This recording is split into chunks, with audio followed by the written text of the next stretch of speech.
I was 21, working as a pizza delivery driver to scrape together rent money and pay for my barely running car. Nights like this one were why I almost hated the job.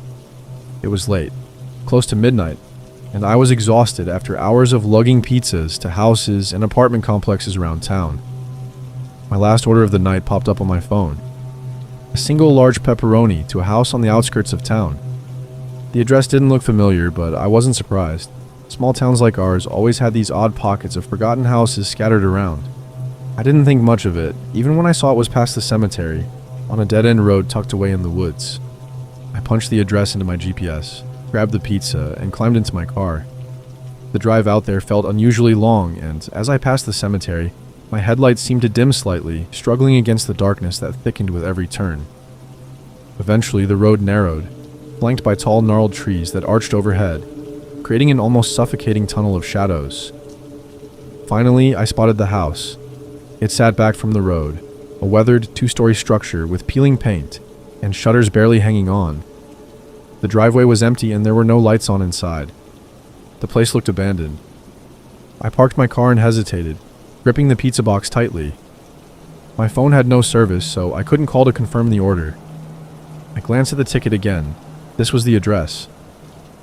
Taking a deep breath, I walked up the creaking porch steps, the wood groaning under my weight. The air was cold, colder than it should have been for a summer night, and an eerie silence hung over the property. I knocked on the door, the sound echoing unnaturally in the stillness. For a moment, nothing happened.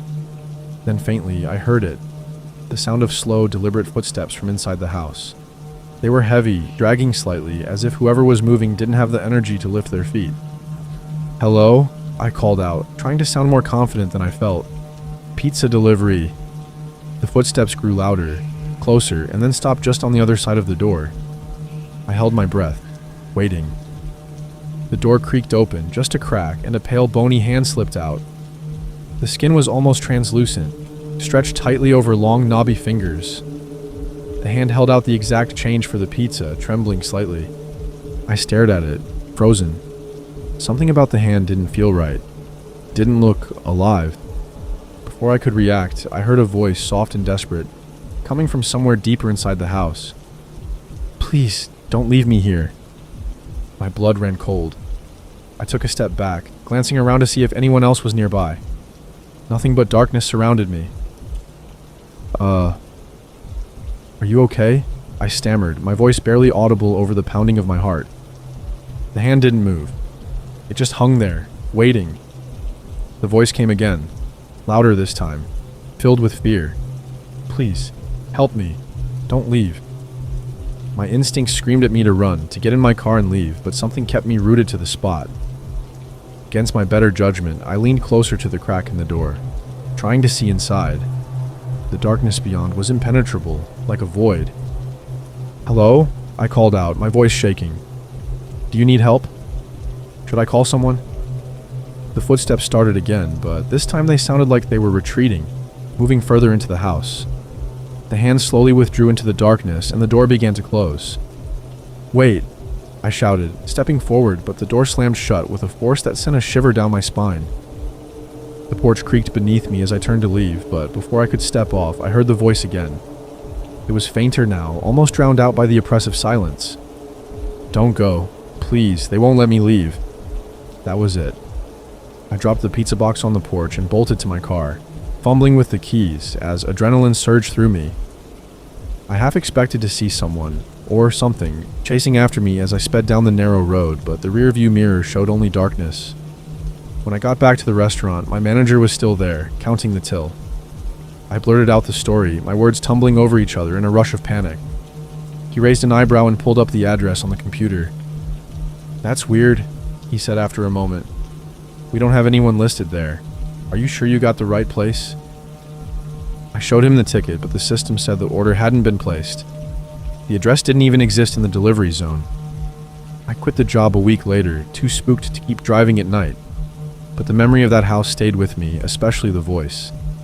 Sometimes when I'm lying in bed late at night, I swear I can still hear it in the back of my mind, whispering, "Don't leave me here."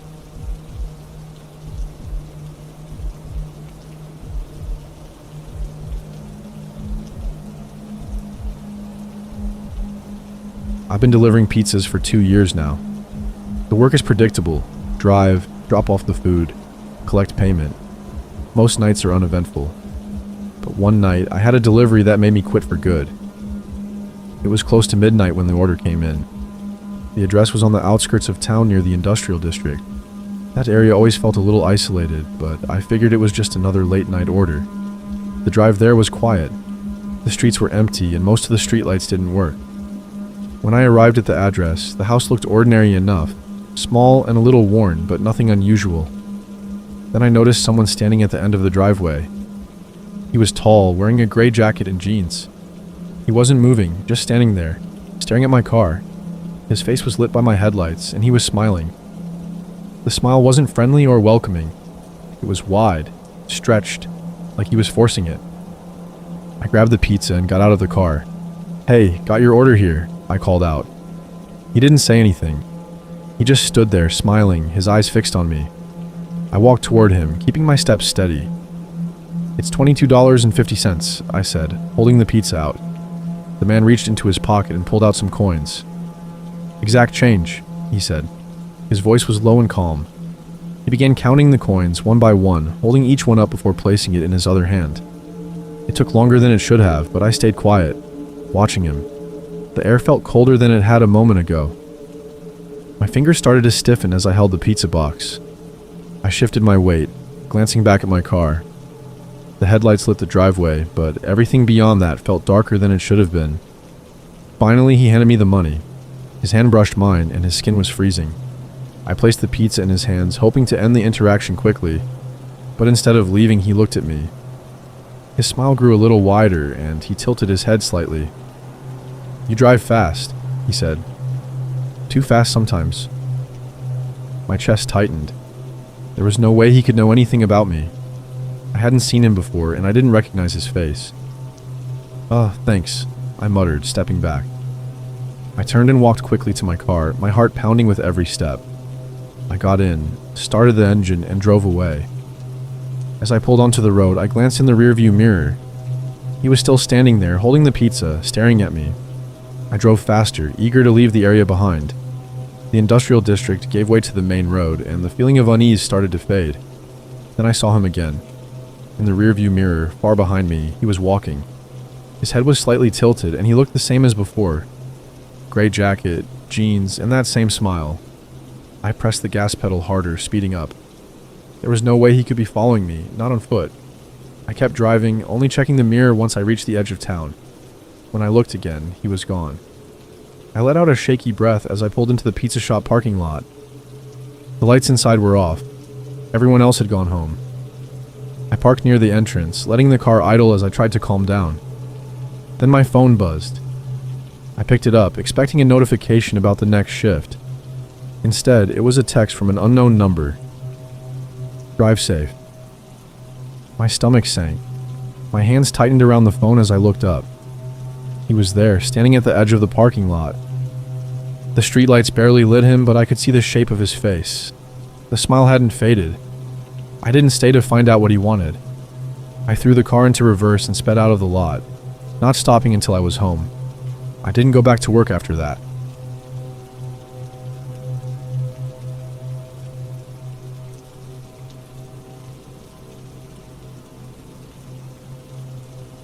Delivering pizzas is usually boring. People are usually in a hurry to grab their food, and I'm in a hurry to get back on the road. But last Friday, I got an order that still doesn't make sense to me, and I don't think I'll ever deliver again. It was late, nearing the end of my shift.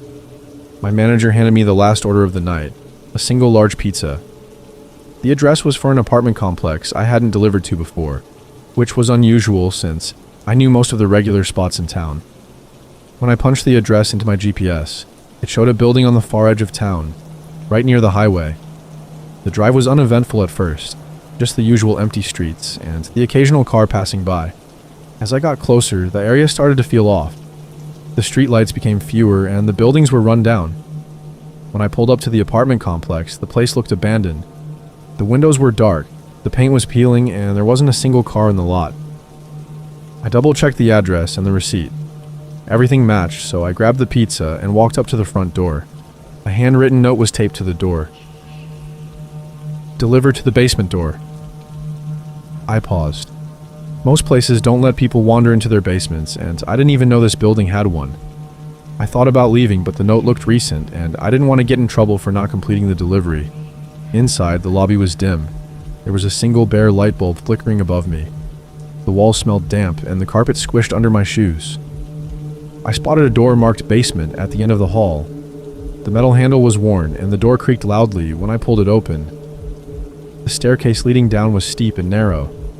The air grew colder with each step, and I could hear a faint hum coming from somewhere below. I called out, "Hello? I'm here with your pizza." But no one answered. When I reached the bottom, I saw a long hallway with several doors lining the sides. Most of them were shut, but one at the far end was slightly open.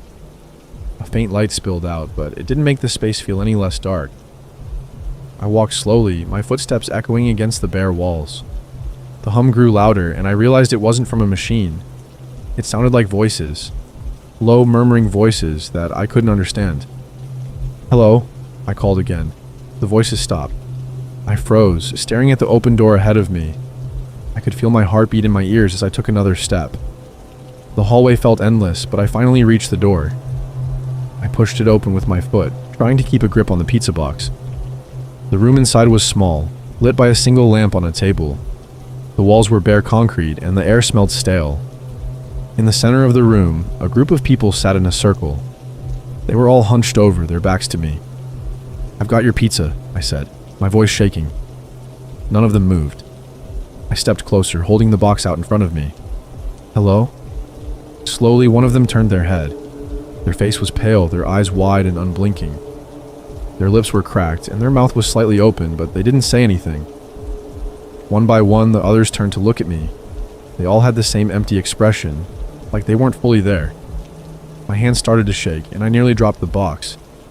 "Who ordered this?" I asked, my voice barely above a whisper. The first person to turn suddenly stood up. They moved stiffly, like their limbs didn't work properly. The others followed, all rising at the same time. They didn't take their eyes off me. I stepped back, nearly tripping over the door frame. None of them spoke, but they started walking toward me, slow and deliberate. My breathing quickened, and I dropped the pizza, bolting down the hallway. The air felt heavier as I ran. The light at the top of the stairs seemed so far away. Behind me, I could hear footsteps, soft at first, but growing louder. They were following me. I hit the stairs and scrambled up, not bothering to look back. My legs burned as I climbed, my hands gripping the railing for support. The footsteps didn't stop. When I burst out into the lobby, I slammed the basement door shut and leaned against it, gasping for air. The building was silent again, but I didn't wait around. I ran to my car, jumped in, and sped off without looking back. When I got home, I tried to convince myself it was some sort of prank, but it didn't add up. The faces of those people stayed with me, the way they moved, the way they stared. The next day, I told my manager I was done. I didn't explain why, and I don't plan to.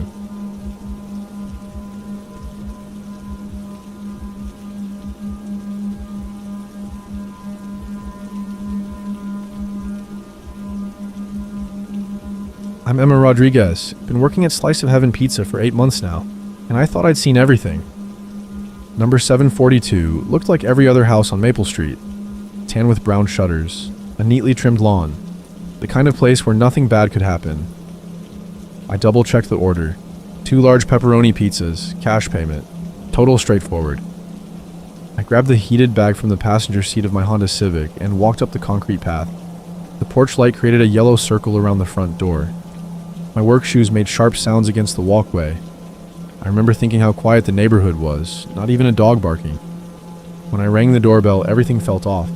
Not dangerous exactly, just wrong. The door opened, but not all the way. Just enough for a hand to appear. A man's hand, wearing a black sleeve. Something about the way he held the door made the hair on my neck stand up. Professional instinct, I guess. After months of deliveries, you develop a sense. "Pizza delivery," I said, keeping my voice cheerful and professional. "Come inside for a moment," he said. No emotion, no inflection. I didn't move. Something in his tone was wrong. "I'll just leave these here," I said, holding up the pizza boxes. "Cash or card?" His hand shot out faster than I expected. Strong fingers wrapped around my wrist. Not a gentle grip, a controlling one. Tight enough that I could feel the pressure, feel my bones pressing together. "Come inside," he repeated. Training kicked in. The pizza shop has strict safety protocols. Never go inside if something feels wrong. Never let go of the pizzas. They're your shield, your connection to safety. I yanked back hard. My wrist twisted, but I managed to keep my grip on the pizza boxes. His hand slipped. "Let go," I said. Not a question, a command. For a moment we both froze. Him in the doorway, me on the walkway. The porch light flickered. Then he lunged. I stepped back, using the pizza boxes as a barrier. They weren't just food, they were protection. His hands hit the cardboard, and I used the momentum to push forward. The hot boxes would burn if he grabbed them directly. My free hand went to my belt, where I keep a small canister of pepper spray. Another safety protocol: always be prepared. He realized I wasn't an easy target. The look in his eyes changed, from calculated to frustrated. I took another step back, never breaking eye contact. "I'm leaving now," I said. "The pizzas are dropping, and I'm calling the police." Something in my voice must have convinced him. He pulled back, the door starting to close. I didn't wait. I dropped the pizzas on the walkway and backed up to my car. My hands were shaking, but my movements were controlled. "Get in the car, lock the doors, call the manager." My manager called the police immediately. Turns out this wasn't the first report of suspicious activity at that address. An investigation was already brewing. I never found out exactly what the man's intentions were, but I know one thing. My training saved me. Always trust your instincts. Always be aware. Never let someone control the situation. The police took my statement. The pizza shop gave me the rest of the week off with pay. My parents wanted me to quit, but this job pays my college tuition. I'm not letting one bad encounter stop me. 2 weeks later, I learned the man was arrested, connected to multiple attempted assaults on delivery drivers and service workers. The detective who called said my report was crucial in building their case. Some nights, I still think about number 742, about how close something bad could have been. But then I put on my uniform, grab my delivery bag, and keep going. Because life doesn't stop, and neither do I.